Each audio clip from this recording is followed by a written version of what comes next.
जब लग गुरु मिले न साचा, तब लग गुरु करो 10 पांचा। क्या गुरु बदल सकते हैं? क्या गुरु बदलने से पाप लगता है? अध्यात्म के इस मैदान में आखिर सही गुरु कौन है? गीता जी में वर्णित तत्वदर्शी संत कौन है? इन सभी प्रश्नों के उत्तर जानने के लिए अवश्य सुनिए जगत गुरु तत्वदर्शी संत रामपाल जी महाराज के मंगल प्रवचन। सतगुरुदेव की जय। बंदी छोड़ कबीर परमेश्वर जी की जय। बंदी छोड़ गरीबदास जी महाराज जी की जय। स्वामी रामदेवानंद जी गुरु महाराज जी की जय।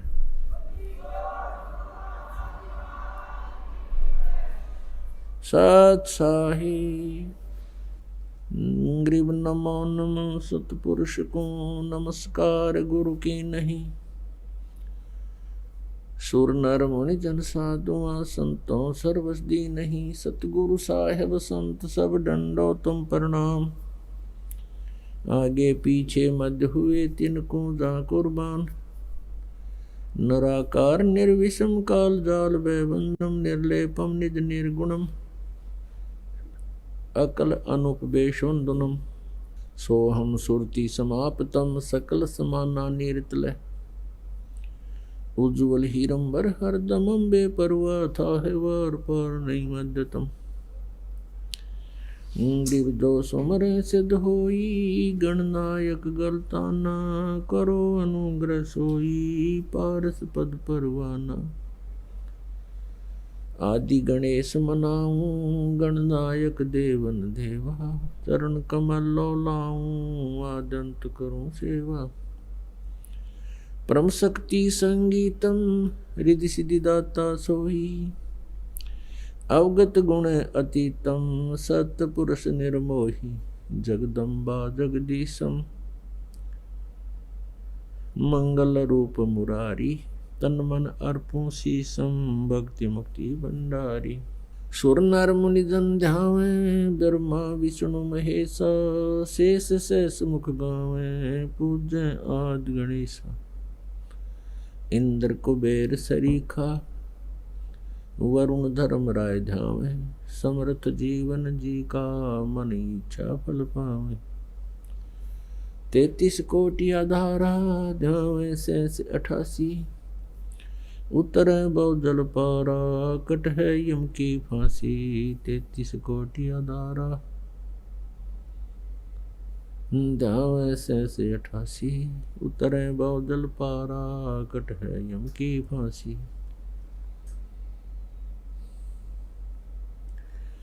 कर जोड़ूं विनती करूं धरूं चरण पर शीश। गुरु जी राम देवानंद जी महाराज ने दियो नाम बख्शीश। कोटि कोटि सिजदा करूं कोटि कोटि प्रणाम। चरण कमल में राखियो मैं बंदी जो मैं गुलाम। कुत्ता हूँ गुरु देव का रामपाल दास का नाम। गले प्रेम की जेवड़ी जांखें चोवा जाऊं।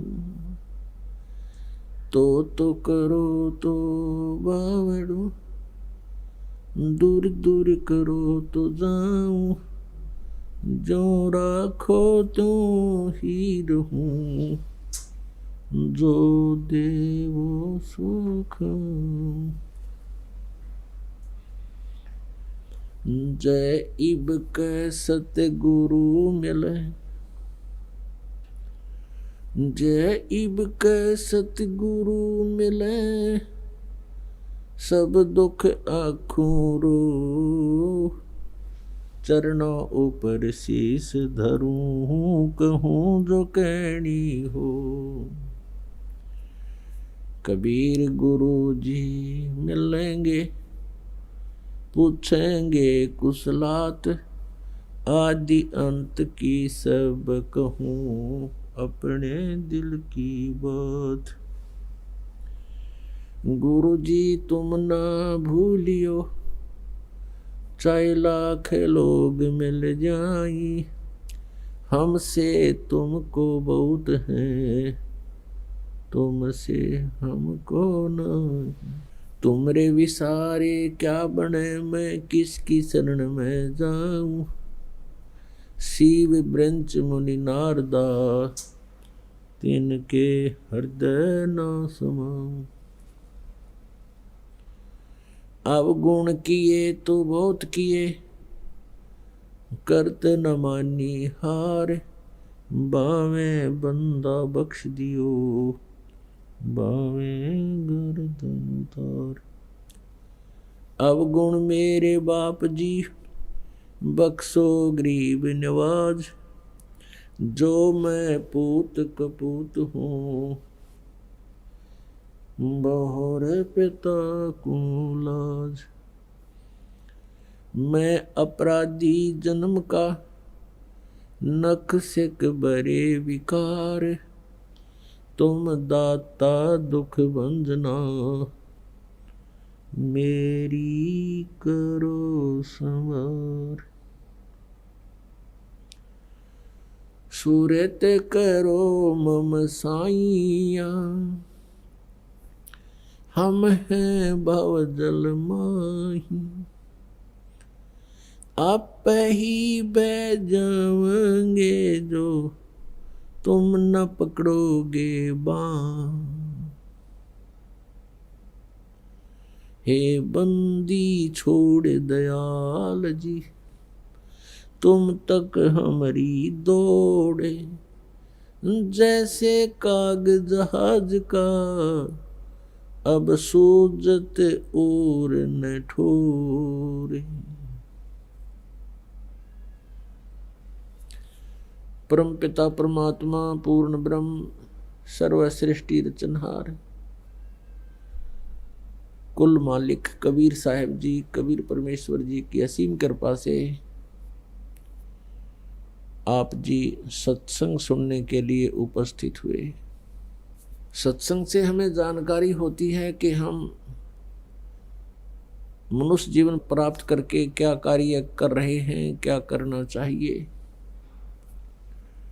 हमारा यह उद्देश्य क्या है जन्मने और मरने का, हम यहाँ कितनी भयंकर यातनाएं सहन कर रहे हैं, कितने हमारे ऊपर कष्ट आते हैं, कितनी आपत्तियां आती हैं, आपदाएं आती हैं, प्राकृतिक आपदाएं भी आती हैं, और हम यहाँ किस कारण से रह रहे हैं, इसकी जानकारी सत्संग से होती है। और सत्संग केवल कबीर परमेश्वर जी ने ही आके बताया है, सुनाया है। परमेश्वर कबीर जी के अतिरिक्त किसी के पास ये सत्संग नहीं था, और कबीर परमेश्वर ने जो ये सत्संग अर्थात ये तत्व ज्ञान स्वयं आकर के बोला था और फिर वो लिपिबद्ध किया गया, जिसको सूक्ष्म वेद कहते हैं, जिसको सच्चिदानंद घन ब्रह्म की वाणी कहते हैं, जिसको कबीर वाणी कहते हैं। उस कबीर वाणी के अंदर ये सत्संग है, और उसके अतिरिक्त जो सदग्रंथों के अंदर सदग्रंथ लिखा था, अन्य सदग्रंथों में सूक्ष्म वेद को छोड़कर, उसको हमारे गुरुजन समझ नहीं सके। जो तत्व ज्ञान उनके अंदर विद्यमान था, हमारे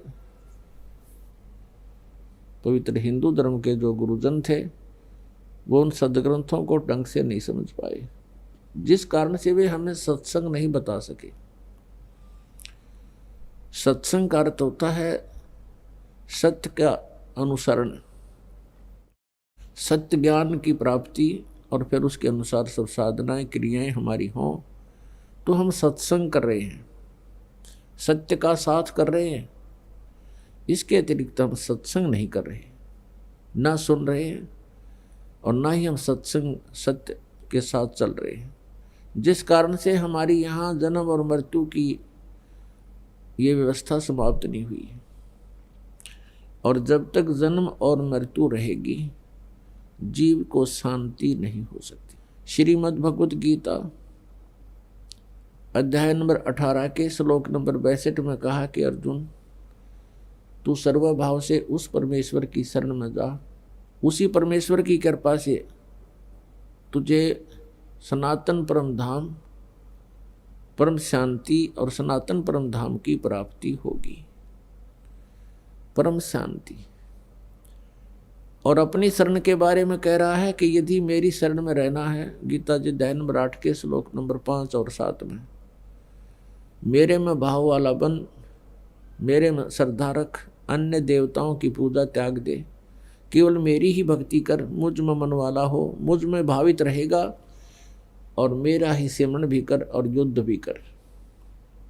मेरी शरण में रहने का ये कार्य है कि युद्ध भी करना पड़ेगा। तो युद्ध जहां होगा वहां शांति नाम की वस्तु नहीं। फिर कहता कि यदि तुझे परम शांति चाहिए तो उस परमेश्वर की शरण में जा,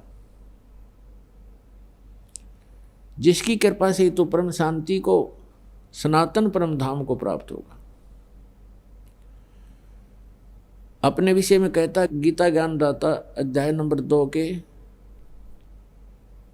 श्लोक 12 में, गीता अध्याय नंबर 4 के श्लोक 5 और 9 में, गीता अध्याय नंबर 11 के मंत्र 2 में कह रहा है कि मेरे और तेरे बहुत जन्म हो चुके हैं, तू नहीं जानता, मैं जानता हूं।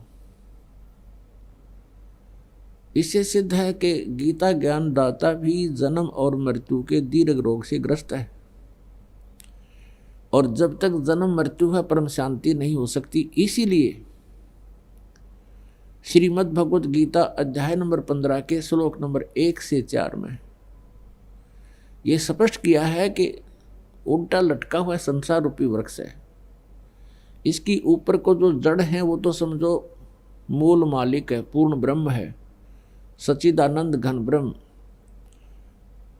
जो सबका धारण पोषण करता है, सबका पालन करता है और जिससे सब ब्रह्मांडों की उत्पत्ति हुई है।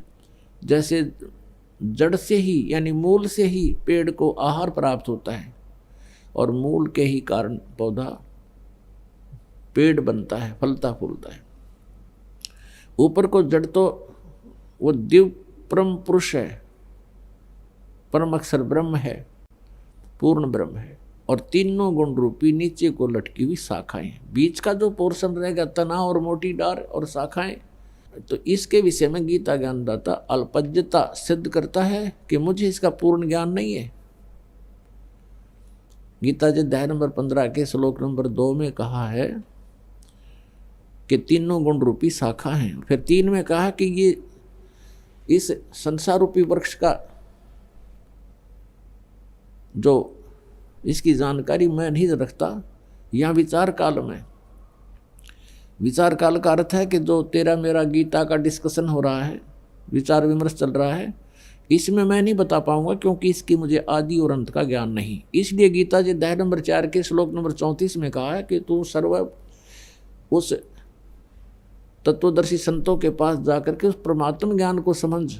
वो तत्वदर्शी संत तुझे उस परमात्मा के विषय में जानकारी देंगे, परम अक्षर ब्रह्म की पूरी डिटेल बताएंगे।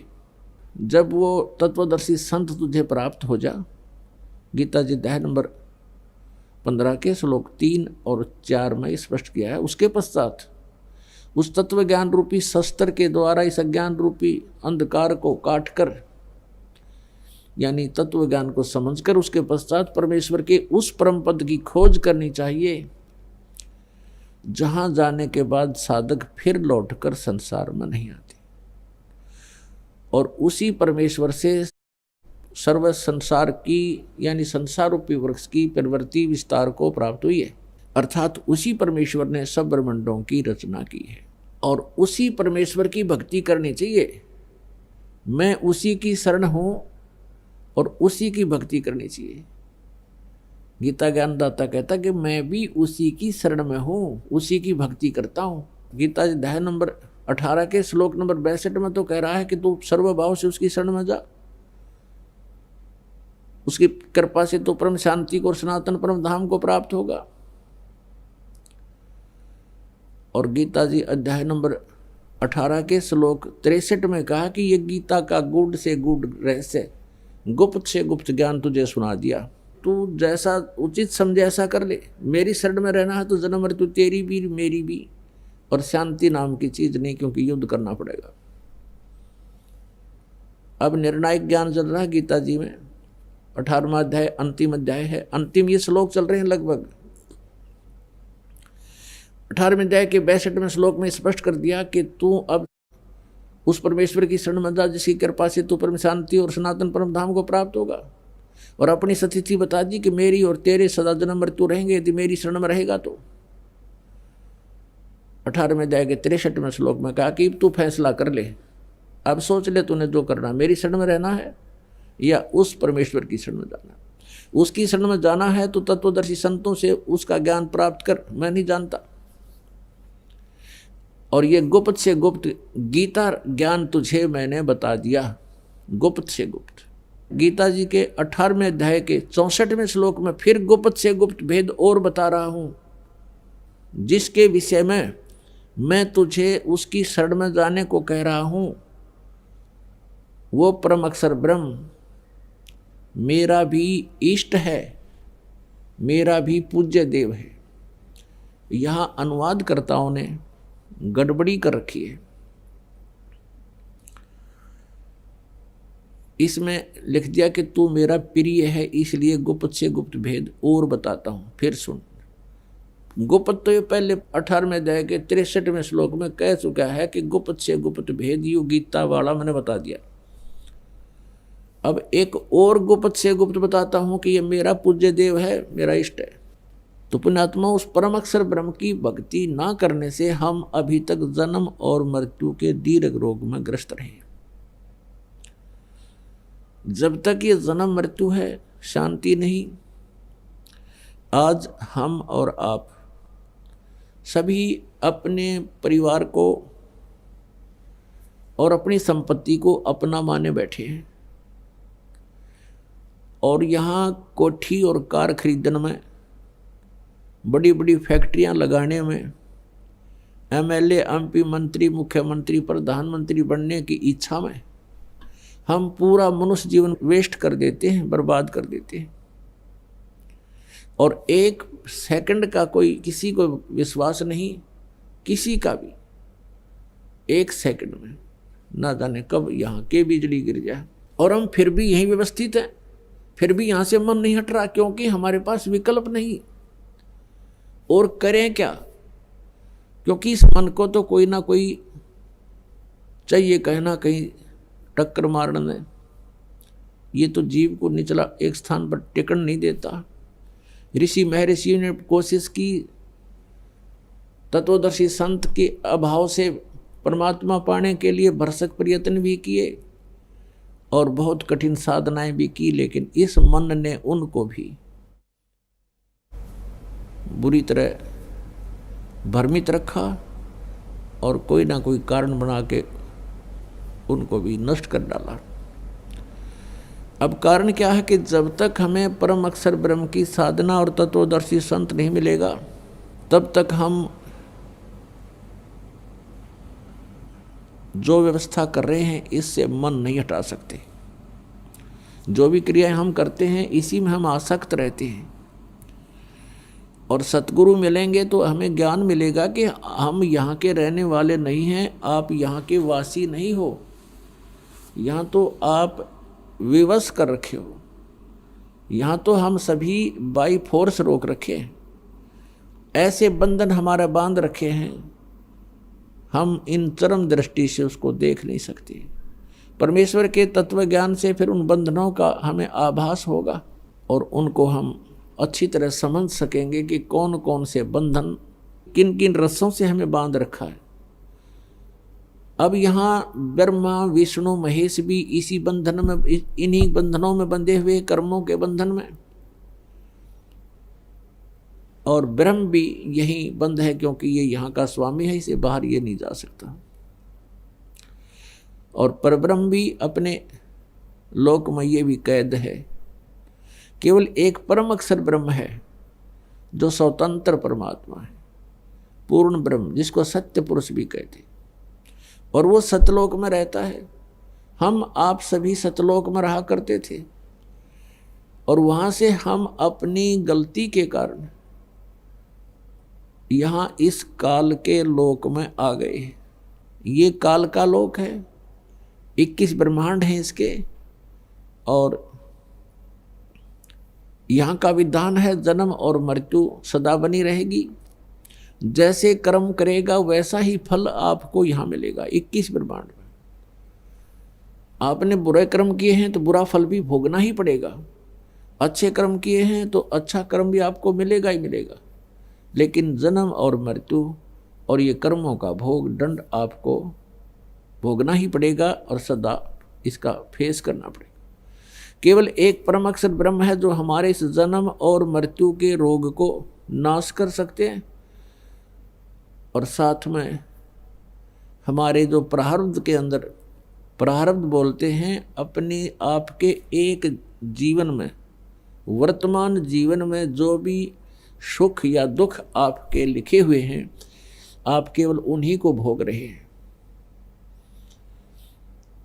और केवल परम अक्षर ब्रह्म आपके इस प्रारब्ध में परिवर्तन कर सकते हैं, क्योंकि पुण्यों से सुख होता है और पापों से दुख होता है, संकट आते हैं। और यदि हमारे पाप ही समाप्त हो जाएं प्रारब्ध वाले, तो हमें जीवन में सुख हो सकता है। जैसे किसी के पैर में कांटा लगा हो और कांटे के कारण दुख है और कांटा निकलते ही सुख हो जाएगा। तो हमारे कर्मों के कांटे लगे हुए हैं और इनको ना ब्रह्मा जी काट सकते, ना विष्णु जी, ना शिव जी, न श्री राम, न श्री कृष्ण, और न ही ये ब्रह्म। केवल परम अक्षर ब्रह्म इस कांटों को निकाल सकता है। उसी के पास ये औजार हैं जो हमारे पाप रूपी कांटों को निकाल सकते हैं, हमारे जीवन रूपी सफर को साफ कर सकते हैं, उस रास्ते को साफ कर सकते हैं। तो हम उस परम अक्षर ब्रह्म की भक्ति ना करके, हम उसके आगे अर्जी ना लगा के, हम उन भगवानों के सामने अर्जी लगाते रहे, उनकी स्तुति प्रार्थना भक्ति करते रहे, जो हमारे प्रारब्ध के या किसी संचित कर्म को वो नाश नहीं कर सकते, वो समाप्त नहीं कर सकते, और जिस कारण से हमें शांति नहीं हो सकती। अब जैसे कोई भी भक्त है, श्रद्धालु है, अच्छी आत्मा है, वो तो भक्ति के लिए वैसे ही संतों के पास जाते हैं। उनके पिछले संस्कार इतने अच्छे होते हैं कि वो भक्ति भगवान के बिना रह नहीं सकते, और वो चले जाते हैं संतों को तत्वदर्शी संत समझकर, और वहाँ जैसा भी उनको ज्ञान दे दिया जाता है, वो श्रद्धालु बिलीवर होते हैं, विश्वासी होते हैं। जो गुरुजी ने कहा वो करबद्ध हो करके और नतमस्तक हो करके स्वीकार करके और उसके ऊपर आरूढ़ हो जाते हैं। उनको पता नहीं कि ये नीम हकीम है, इसके पास सच साधना नहीं है, लेकिन वो उसको पूर्ण संत मानकर साधना करने लग जाते हैं, साधना करने लग जाते हैं। और जो दुखी होते हैं, वो दुख का नाश कराने के लिए, संकट निवारण के लिए भी संतों की ही तलाश करते हैं। पहले तो हम भटकते हैं, जैसे अपनी परंपरागत साधनाएं होती हैं, किसी मंदिर में जाते हैं या किसी मढ़ी पर जाते हैं, वहाँ सब मत्थे उत्थे टेक टाक के हम जब थक लेते हैं, कोई लाभ नहीं होता। कोई बताता है कि वहाँ एक संत हैं, उनके आशीर्वाद से आपका दुख निवारण हो जाएगा, तो वहाँ जाते हैं। वो संत जाते ही आपको कोई क्रियाएं बताता है, ऐसा कीजिए, इतना दान कीजिए, ऐसा कीजिए, ऐसे ऐसे अनुष्ठान कीजिए, ये मंत्र का जाप कीजिए, आपका ये संकट ठीक हो जाएगा। आप ऐसे ही करते हो। जब 2-3 बार आप चले जाते हो, फिर वो कहता है, जब आपको राहत नहीं मिलती, आप प्रार्थना करते हो कि मुझे कोई राहत नहीं मिली, तो वो क्या कहता है कि भाई देखो, ये तो आपके प्रारब्ध में लिखा है, प्रारब्ध में आपने भोगना ही पड़ेगा, और प्रारब्ध का जो पाप है वो तो भोगने से ही समाप्त होता है। और फिर उदाहरण देते हैं कि जैसे भगवान विष्णु अवतार श्री रामचंद्र जी आए थे, विष्णु जी को श्राप दिया था नारद जी ने कि तू एक जीवन अपनी पत्नी के वियोग में बिताएगा। ऐसा ही हुआ। और फिर श्री राम वाली यानी विष्णु वाली आत्मा श्री कृष्ण जी बने और श्री राम रूप में श्री कृष्ण जी ने यानी श्री राम ने बाली मारा था सुग्रीव का भाई, एक वृक्ष की ओट लेकर धोखे से। तो श्री कृष्ण रूप में उस कर्म का भी भोग श्री कृष्ण जी को भोगना पड़ा। बाली वाली आत्मा एक शिकारी बनी और विषाक्त तीर से भगवान श्री कृष्ण जी के तलवे में तीर मार कर उनका वध किया। इस प्रकार फिर ये जो तत्व ज्ञानहीन संत हैं फिर ये कथाएं सुना कर अपना पीछा छुड़वाते हैं और कहते हैं देखो भगवानों को भी कर्म का दंड तो भोगना ही पड़ा। तो उस समय तो भक्त संतुष्ट हो जाता है, लेकिन वो पाप रूपी कांटा तो फिर भी खटकता ही रहता है और जब तक वो पाप रूपी कांटा नहीं निकलेगा तब तक चैन पड़ नहीं सकती, चाहे कोई कितनी बात बढ़ा ले और कितनी सांत्वना दे दे उसको। फिर वो दूसरे के पास जाता है, वहां से भी कोई राहत इसी प्रकार वो थक लेता है, फिर तीसरे के पास जाता है। जब वहां से भी उसको राहत नहीं मिलती है या तो वो मर जाता है या फिर और उल्टे काम करने लग जाता है, शराब पीने लगेगा उस टेंशन को कम करने के लिए, या फिर चोरी करने लगेगा टेंशन को कम करने के लिए, क्योंकि किसी को तो निर्धनता के कारण दुख है तो वो धनी बनना चाहता है चोरी और डाके मार के या कोई और कर्म बुढ़े करके। इस प्रकार कोई प्राणी कभी भी सेठ नहीं बन सकता, धनी नहीं बन सकता, दूने पाप कर्म बढ़ावेगा, अपने कर्म बिगाड़ सकता है। तो इसी कारण से पुण्यात्माओं आज पूरा मानव लगभग यानी 90% मानव की वृत्ति कति बिगड़ी, भगवान का डर रहा नहीं, आस्था समाप्त होती जाती है। ऊपरले मन से भले ही हम राम राम कहते हैं पर अंदर में विकार, अंदर में सारी कुबद ज्यों की तो विद्यमान है और हमारा हर तरह से व्यवहार बिगड़ गया। माया ही हमें सब कुछ दिखाई दे रही है। तो इसका कारण ये नकली संत हैं, ये तत्व ज्ञानहीन नीम हकीम जो संत गुरु बने बैठे हैं, ये मंडलेश्वर, ये इसका मुख्य कारण है। क्योंकि इन्होंने सदग्रंथों को समझा नहीं और हमारे को गलत रास्ता दे दिया और श्रद्धालु गुरुजी के बताए अनुसार सिर धड़की बाजी लगा देता है, क्योंकि वो चाहता है कि मेरा कष्ट निवारण हो, मुझे जो टारगेटेड वस्तु मिले, मेरी उद्देशित वस्तु मिले। यही कारण था कि रावण को उसके नीम हकीम गुरु ने राक्षस बना दिया।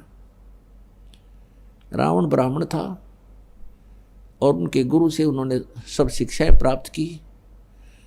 उन्होंने गुरुजी के आगे ये इच्छा रखी कि मैं राजा बनना चाहता हूं और सब सुविधाएं हो मेरे पास। तो रावण के गुरु ने बता दिया कि भगवान शिव, ये तमोगुण शिव, ये सर्वेश्वर है, महेश्वर है, मृत्युंजय है, कालज्ञ है और रिद्धि और सिद्धि के ये दाता हैं। ये आपको बहुत धन दे सकते हैं यदि ये प्रसन्न हो गए तो। और बताया कि वेदों में इसी की महिमा है।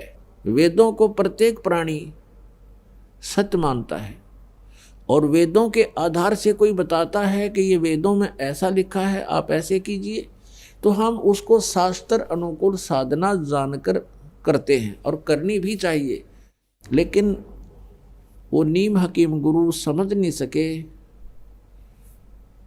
कि वेदों में शिव और शंभु किसके लिए संबोधित है। अब वहाँ वेदों में जो शिव है वो परम अक्षर ब्रह्म की तरफ है और शंभु का अर्थ भी यही होता है, जो एक शंभु होता है एक स्वयंभू होता है। स्वयंभू तो परमेश्वर जो कभी जन्म नहीं लेते वो स्वयंभू हैं, यानी स्वयं ही प्रकट है। और शंभु का अर्थ होता है जो सुखदाई भगवान हो।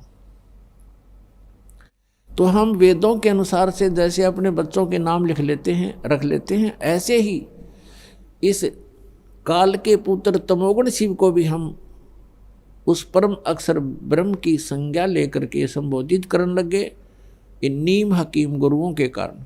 तो रावण को बता दिया गया कि इसकी पूजा करने से और घोर तप करने से यह प्रसन्न होगा। अब जैसा भी गुरुजी ने बताया था, रावण ने सिर धड़की बाजी लगा दी। अपने भगवान शंकर को खुश करने के लिए यहां से गर्दन भी चढ़ा दी, यहां से काट के अपनी तलवार ऐसे मार के और चढ़ा दिया। तो जैसा कर्म करेगा उतना फल ये अवश्य देते हैं। तो भगवान शिव ने उसको वो शरीर उसका एज इट इज फिर कर दिया। ऐसे 10 बार उसने शीश दिए और 10 ही बार उसको जीवित कर दिया भगवान शिव ने। इतनी शक्ति इन भगवानों में है कि जब तक जीव के सांस हैं और इन परिस्थितियों में यदि कोई उसको ऐसा कुछ होता है तो ये उसको स्वस्थ कर सकते हैं। स्वस्थ का मतलब ये नहीं कि उसके जैसे कर्मदंड के कारण कोई रोग है तो रोग नाश नहीं ये कर सकते, वो भोगना ही पड़ेगा। सिर्फ ये है कि उसके निमित्त उन्होंने ये किया तो वो एज इट इज जैसे उसको जोड़ दिया। जैसे श्री कृष्ण जी और अर्जुन गए थे मोरध्वज राजा के घर, उनके पुत्र को आरे से चिरवा दिया, मृत्यु होगी, फिर उसको जीवित कर दिया क्योंकि उसके संस्कार थे, अब शेष थे उसके जीवन। लेकिन वही श्री कृष्ण अपने सगे भांजे अभिमन्यु को जीवित नहीं कर सके, जो महाभारत के युद्ध में चक्रव्यूह में मारा गया था। सुभद्रा रो रही थी, श्री कृष्ण रो रहे थे, यानी सुभद्रा श्री कृष्ण की बहन थी, वो जीवित नहीं कर सके क्योंकि अभिमन्यु की आयु इतनी ही थी, उसका प्रारब्ध भी इतना था, इसलिए वो कुछ भी परिवर्तन श्री कृष्ण अर्थात विष्णु नहीं कर सके। श्री कृष्ण यानी विष्णु और शिव और ब्रह्मा ये तीनों एक ही सतर के, एक ही जैसे शक्ति युक्त प्रभु हैं, इनमें कोई अंतर नहीं है, केवल इनके विभाग का अंतर है। जैसे एक तो गृह मंत्री हो, एक सैर सपट्टा मंत्री हो, पर्यटक मंत्री, तो इनके विभागों में अंतर होने से उनकी जो है महिमा में फर्क हो जाता है आम व्यक्ति की दृष्टि में, लेकिन उनकी शक्ति में अंतर नहीं है, पोस्ट एक जैसी ही। तो भगवान श्री शिव जी को परम अक्षर ब्रह्म मानकर, मृत्युंजय मानकर रावण ने भक्ति की और सिद्धि मांग ली, रिद्धि मांग ली। सिद्धि आकाश में उड़ जाना, रिद्धि धन मांग लिया, दे दिया धन खूब, इतना धन दे दिया कि सोने की लंका बना ली। रावण के राज्य में लंका की मंडियों में हीरे मोती ऐसे बिका करते थे जैसे करनाल की मंडी में धान बिके, ऐसे उसके व्यापार हुआ करते थे। इतना धनी राजा हो गया, लेकिन सत साधना ना मिलने से, तत्वदर्शी संत ना मिलने से वो धरा धरा रह गया सारा उसका। वह सोने की लंका भी वहीं रहेगी, उन बांदर ठाए अंडे, उन सोने की डलिया ने बगाओ समुद्र में ठा गए और सह परिवार नष्ट हो गया और नरक में डाल दिया गया। तो पुण्यात्माओं, जब तक हमें तत्वदर्शी संत नहीं मिलेंगे हम इस मनुष्य जीवन को सफल नहीं कर सकते। तो जब हम इधर उधर जाते हैं तो वो संत हमें पहले तो कुछ क्रियाएं बताते हैं, फिर लास्ट में फाइनल कर देते हैं कि तुम्हारे कर्म का दंड तुम्हें भोगना ही पड़ेगा। अब हम परमात्मा की भक्ति किस उद्देश्य से करते हैं? जिनको कोई आपत्ति नहीं है, आपदा नहीं है, जिनके ऊपर किसी प्रकार का भी कोई संकट नहीं आया है, उनको कोई विघ्न नहीं है, तो वो भी साधना कर रहे हैं। तो परमात्मा की चाह में उनको ये भी नहीं मालूम कि हम भक्ति कर किस लिए रहे हैं, भगवान को किस लिए चाह रहे हैं, लेकिन वो पिछले संस्कार उनमें इतने प्रबल हैं कि वो कोई ना कोई भक्ति की आड़ लिए बिना रह नहीं सकते। जिनके ऊपर संकट हैं वो संकट निवारण के लिए ही परमात्मा की भक्ति करें। और भक्ति क्यों कर रहे हैं? क्योंकि संकट हमारे ऊपर ना आवे, और जो जिनके ऊपर वर्तमान में कोई आपत्ति नहीं है तो वो भी भगवान से यही दुआ मांगते हैं कि हमारे जीवन में और कोई भी आपदा ना आवे, हम सुखी रहें। लेकिन जिन भगवानों की हम भक्ति कर रहे हैं वो हमारे प्रारब्ध में कोई परिवर्तन नहीं कर सकते, और प्रारब्ध में परिवर्तन हुए बिना हम सुखी नहीं हो सकते। जैसा कर्म किया है वैसा ही भोगना पड़ा, तो हम फिर सुखी कैसे होंगे? किसी के प्रारब्ध में यानी किस्मत में लिखा है भाई जान जानी है, मृत्यु होगी इस उम्र में, तो हो ही गई। फिर बताओ फिर क्या फायदा उस भक्ति का? या कोई और आपत्ति आनी है तो वो भी आ गई। तो भक्ति किस लिए कर रहे हैं? भक्ति इसलिए कर रहे हैं, हम ये उद्देश्य लेकर चलते हैं कि हम सुखी रहें, हमारे ऊपर कोई कष्ट ना आवे। और फिर हम भक्ति करते हैं, कष्ट भी ज्यों के त्यों आते हैं, और हमारे पास विकल्प ना होने से हम ये सोच लेते हैं उनको भी ऐसा घटना घटी थी, उनके यहाँ भी ऐसी घटना घटी थी, फिर हम सेट हो जाते हैं।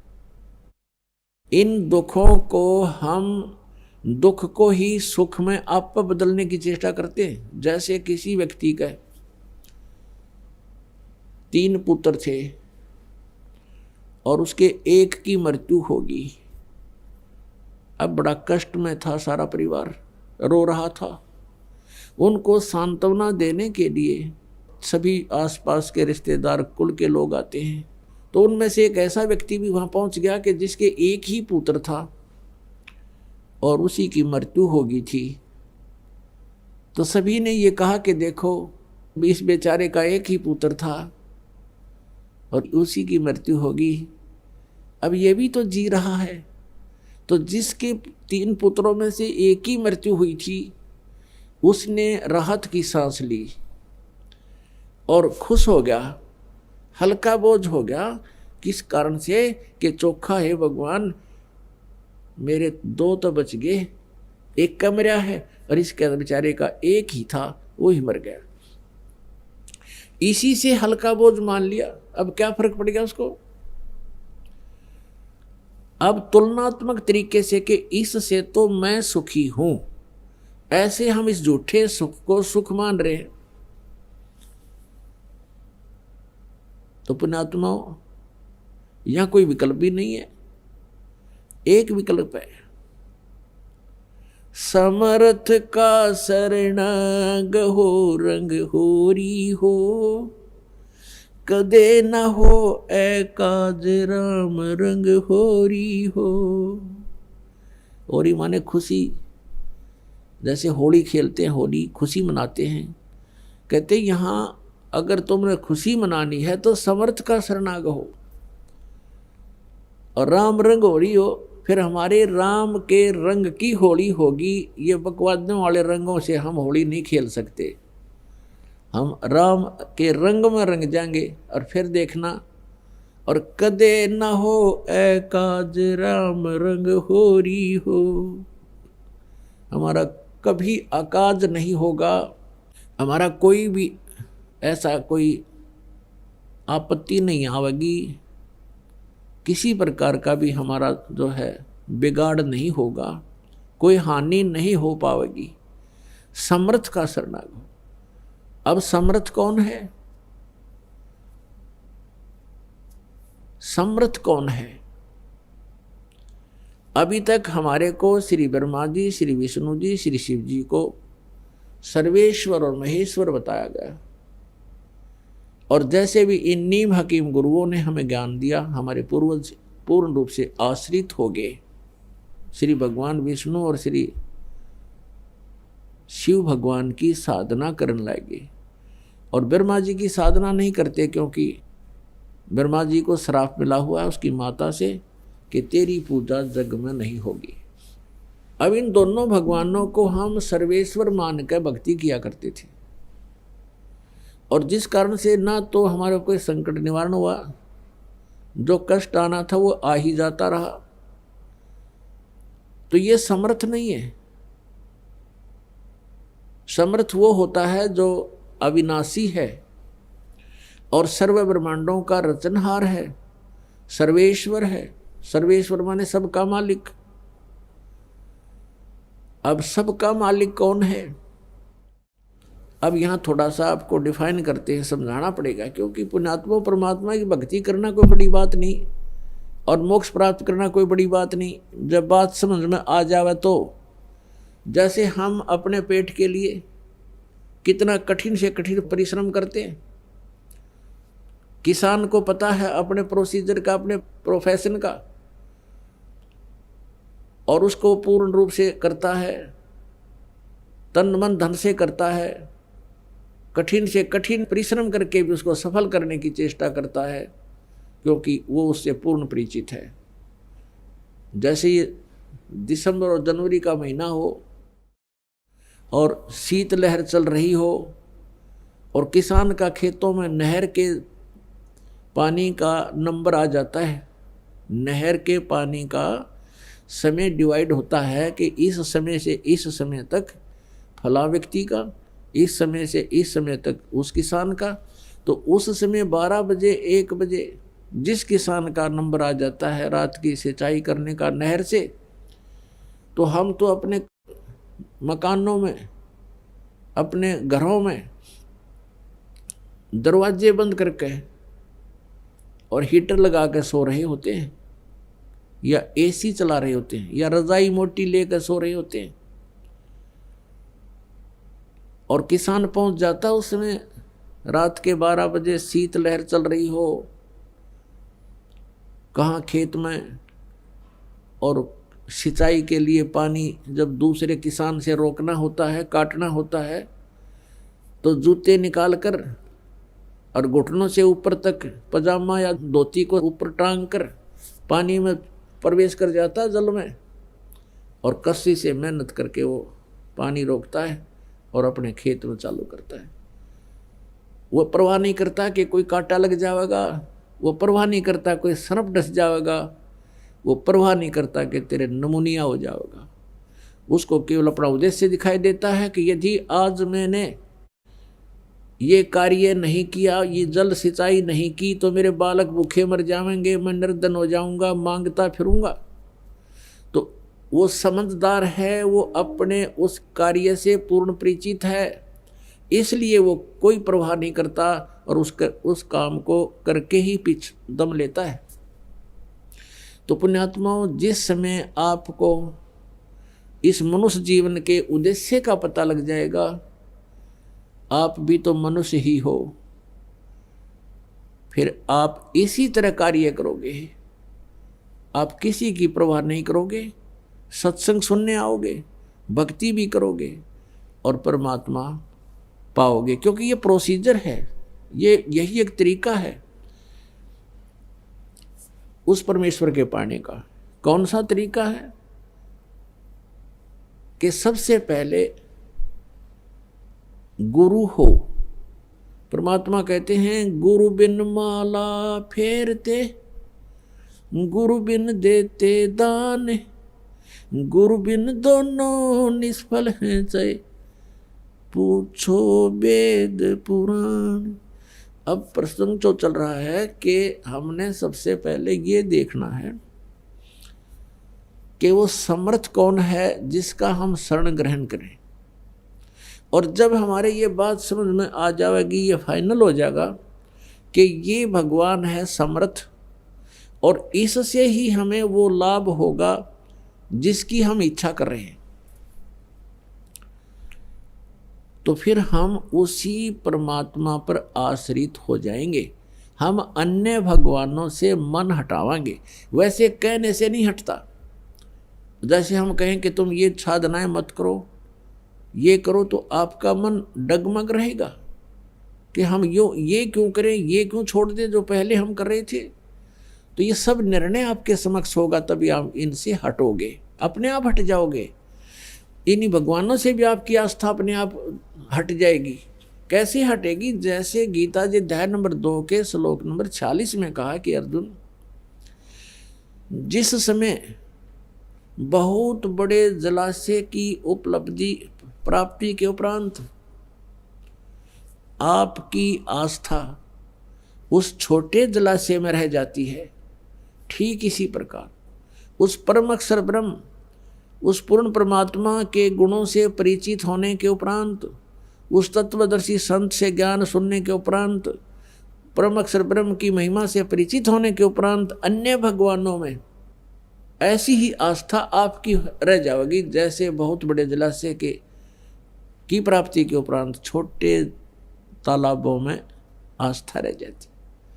अब देखो कितना निर्णायक ज्ञान दे रखा पवित्र गीता जी में, कि जैसे पहले क्या था, जब ये गीता जी बोली जा रही थी उस समय सभी प्राणी मनुष्य सरोवरों पर आश्रित थे, तालाबों पर। आपने देखा होगा, अब भी आप देख सकते हैं, गाँव के चारों तरफ तालाब होते हैं। पहले गांव छोटे छोटे होते थे, 10-20 घर कहीं भी इकट्ठे रहे पूरा एक कुल, और वहाँ बैठ जाते थे किसी सरोवर की तालाब की शरण लेकर के। और वो छोटे तालाब ऐसे होते थे जैसे वर्षा हो जाती, वर्षा के दिनों में तो वो भर जाते थे और सारा वर्ष उसी से वो पीते भी थे, पशुपालन भी करते थे, और कहीं छोटी मोटी कोई सब्जी खेती करी तो उसी से ही वो करते रहते थे।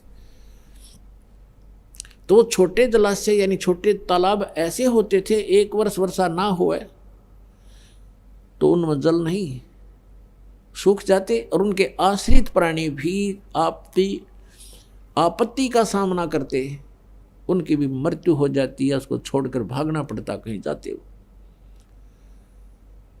और एक बहुत बड़ा जलाशय यानी बहुत बड़ी झील मिल जाए जिसमें 10 वर्ष वर्षा ना हो तो भी उसका जल सूखे नहीं, और वो उन प्राणियों को वो मिल जावे, फिर उनकी आस्था उस छोटे जलाशय में जैसी रह जाती है। अंडरस्टूड है यो, बिल्कुल आप आसानी से समझ सकते हो कि उस छोटे जलाशय से हम जितना लाभ प्राप्त कर रहे थे वो लाभ बुरा नहीं था, लेकिन वो सफिशिएंट नहीं था, वो पर्याप्त नहीं था। अब हमें वो इतना बड़ा जलाशय मिल गया, और जिसकी शरण में हम रहेंगे, जिसके सहारे हम बैठेंगे जाके, उसमें 10 वर्ष भी वर्षा ना हो तो भी उसका जल समाप्त नहीं होता। तो छोटे जलाशय पे कौन रहेगा? जब वह उठागा अपने सारे बाल बच्चों को और वहां जा बैठेंगे। तो कहने का भाव यह है कि वो जलाशय बुरा नहीं था छोटे वाला, उसका जल बुरा नहीं था, लेकिन पर्याप्त नहीं था। कभी भी आपत्ति का सामना करना पड़ सकता था और करना पड़ता भी था। तो इसी प्रकार ये अन्य भगवान जो हैं, अन्य देवता, ये तो छोटे जलाशय समझो, और समर्थ परमात्मा को दरिया समझो। दरिया, झील की संज्ञा तो वैसे समझाने के लिए आपको दे रहे हैं, लेकिन वो तो दरिया है जिसका जल कभी समाप्त नहीं होता। अथाह जल जिसके अंदर हो, तो वो दरिया मिल जाए तो फिर तो कहना है क्या। तो इस प्रकार हमने उस समर्थ को पहचानना पड़ेगा। अब क्या बताते हैं? और संत सब कूप हैं, केते झरीता नीर, दादू अगम अपार है, वो दरिया सत्य कबीर। अब कुछ संत तो कूप समझो, कुएं, और संत का मतलब है जैसे गुरु, और एक तो गुरु है श्री विष्णु जी और श्री शंकर जी की महिमा बताने वाला, एक वो तो समझो कूप है, यानी उस कूप से, उस हैंडपंप से मिलने वाली राहत अस्थायी है, उस कुएं से मिलने वाली। क्योंकि कुआं क्या होता है, जो जिस भी सतर पर उसकी नीचे का लेवल छोड़ रखा है, जैसे यूँ क्या करें भाई, इस हैंडपंप का या ट्यूबवेल को ऊपरले पानी पर छोड़ रखा है, तो ऊपरले पानी पर थोड़ा ही काम करा करें, और एक कहते हैं नीचे भाई चोए में पहुंचा दिया, नीचे अच्छी गड़ आ गई, और फिर वहाँ से वो खूब पानी देता है। तो ये जो वो गुरु जो होते हैं वो उस ईष्ट से कनेक्टेड होते हैं जिसके वो साधक हैं, और फिर उस ईष्ट से वो उसका थर्मल प्लांट है ना, समझ लो, उससे फिर आगे दूसरों को कनेक्शन देते हैं। जो शेष वो बनाती। तो कहने का भाव ये है कि वो जब कूप का जल कितना काम कर सकता है अंडरस्टूड है। और कहते जरीता नीर, जो ब्रह्म तक की साधना बताने वाले ये भी गुरु हैं। इनको समझ ले, झरना थोड़ा छोटा मोटा कोई झरना बह रहा है, उससे प्राप्त सुविधाएं। और दादू अगम अपार है ये दरिया सत्य कबीर। दादू साहब कहते हैं कि ये परम अक्षर ब्रह्म पूर्ण परमात्मा सर्व सृष्टि के रचनहार ये कबीर साहब ये दरिया है, दरिया। अब हमने दरिया की शरण ग्रहण करनी होगी। दादू साहब जी कहते हैं, जिन मोह को निज नाम दिया सोए सतगुरु हमारे, दादू दूसरा कोई नहीं ये कबीर सिरजनहार। जिन मोह को निज नाम दिया है, सही मंत्र आके दिया, वो परमात्मा सतगुरु रूप में आते हैं और तत्व ज्ञान प्रचार करते हैं, अच्छी आत्माओं को मिलते हैं, उनको तत्व ज्ञान से परिचित कराते हैं, उनको अपनी शरण में लेते हैं। उसी आधार से जो लीला प्रभु किया करते हैं, उस अपने लीला के अंतर्गत जिन महापुरुषों से मिले, उनमें से एक दादू साहेब जी भी हैं, आदरणीय दादू साहेब जी, जिनको परमात्मा मिले, जिनको भगवान मिले, उनका नाम लेने से भी पवित्र जीवा होती है हमारी ऐसे महापुरुषों की। और जिन्होंने मिसगाइड कर दिया पूरे विश्व को, उनका नाम लेने से भी पाप लगा, लेकिन मजबूरी में लेना पड़ता है, बताना पड़ता है कि ये संत नहीं थे, इन्होंने भट्ठा बैठा दिया समाज का। और उन महापुरुषों के हमने सुने नहीं जिन्होंने आंखों देखा और भगवान को और बताया कि ये परमात्मा हैं। आज हमारी समझ में आई कि सचमुच कबीर इज गॉड। और वो कबीर जो बनारस में काशी शहर में एक जुलाहे की भूमिका करने आए करके गए थे, 120 वर्ष रहे थे, सह शरीर आए सह शरीर चले गए थे, वो परमात्मा है जिन्होंने वो ऐसी लीलाएं किया करता है जो वेद बता रहे हैं। और किसी भी जिनको हम भगवान मानते थे, किसी भी की भी जीवनी में वेदों अनुसार कोई भी लीला नहीं है उनकी। तो पुण्यात्मा, सबसे पहले हमने समर्थ को पहचानना, फिर उसके बाद आपकी आत्मा आप पे फंस जाएगी, आप ही हट जाओगे वहां से, ज़्यादा कहने की जरूरत नहीं पड़े। अब प्रसंग चल रहा है कि उन पुण्य आत्माओं में से जिन जिनको भगवान मिले, उन्होंने यही बताया कि वो कबीर जो बनारस में आए थे काशी में, जिनको हम जुल्हा कहा करते थे, और एक कवि की संज्ञा देकर उनके इतिहास की फाइल को क्लोज कर रखा था।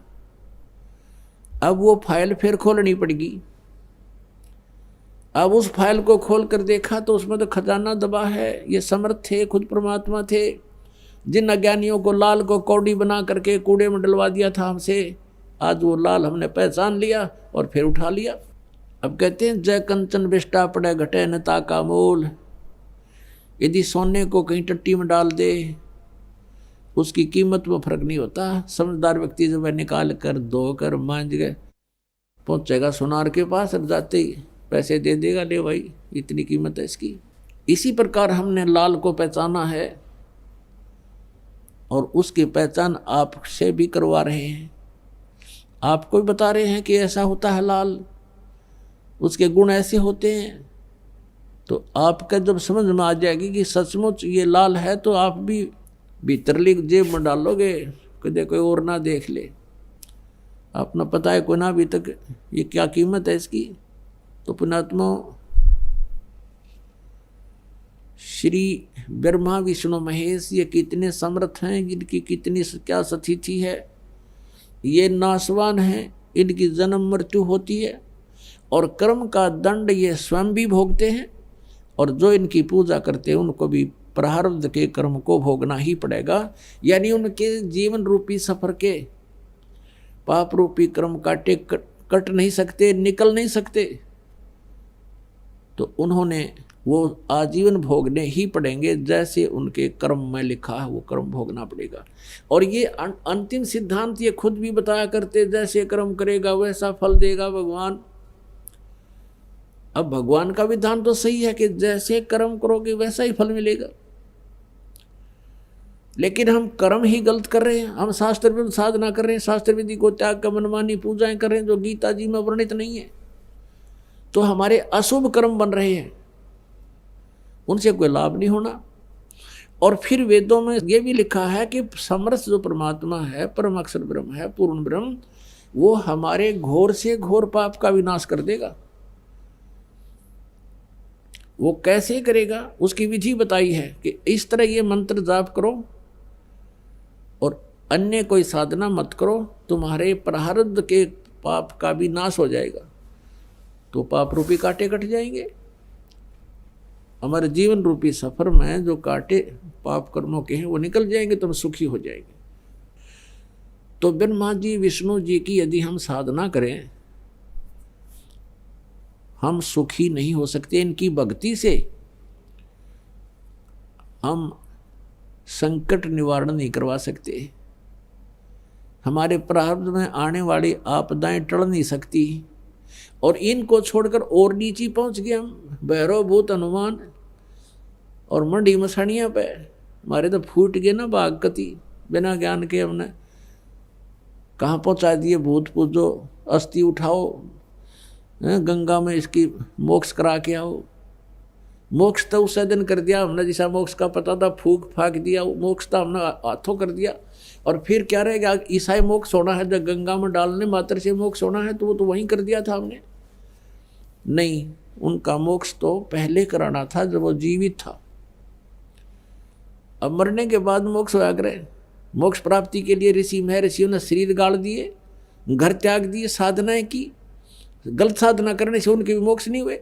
और मृत्यु के बाद ये कहते हैं गंगा में अस्थि बहा दो, इसकी 13वीं कर दो, 17वीं कर दो, फिर पिंड भरवा दो और फिर श्राद्ध निकाल दो, होगी मोक्ष, गति होगी।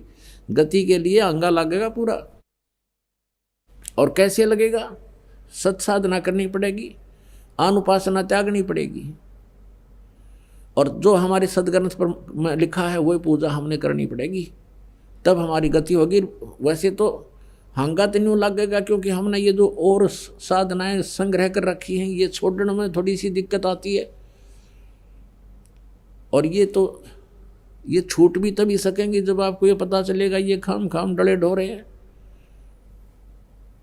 तो ये आपको दिखाने के लिए, समझाने के लिए कि ये लाल है, ये कौड़ी है, ये पहचान बनाने के लिए सत्संग किए जा रहे हैं, प्रमाण दिखाए जा रहे हैं सदग्रंथों के। नहीं तो पुण्यात्माओं, 2 अक्षर की बात थी, जब तुम्हारे अंदर ये अज्ञान ना भरा हुआ होता, नाम दे देता दास, मर्यादा बता देता, और आप भक्ति करो ठाठ से, बात तक खत्म होगी थी।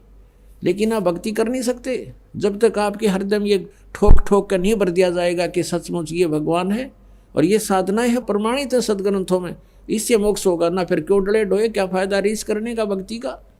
तो इस सत्य को सत्य करने के लिए आपको सत्संग सुनाया जाता है, ताकि आपकी रुचि बने।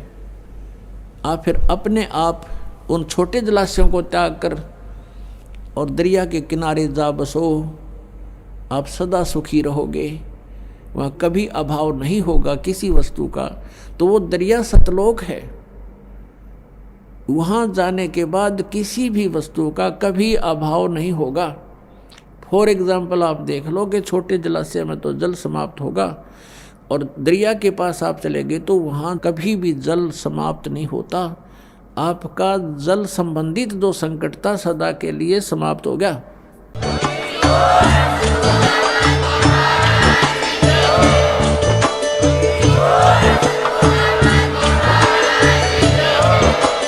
आप सुन रहे थे जगत गुरु तत्वदर्शी संत रामपाल जी महाराज जी के मंगल प्रवचन। अधिक जानकारी के लिए विजिट कीजिए हमारी वेबसाइट www.jagatgururampalji.org। संत रामपाल जी महाराज जी के शुभ आशीर्वाद से पूरे विश्व भर में 500 से भी ज्यादा नाम दीक्षा केंद्र हैं, जिन पर संत रामपाल जी महाराज जी द्वारा ऑनलाइन निशुल्क नाम दीक्षा दी जा रही है। अपने नजदीकी नाम दीक्षा केंद्र का पता करने के लिए संपर्क करें 8222880541।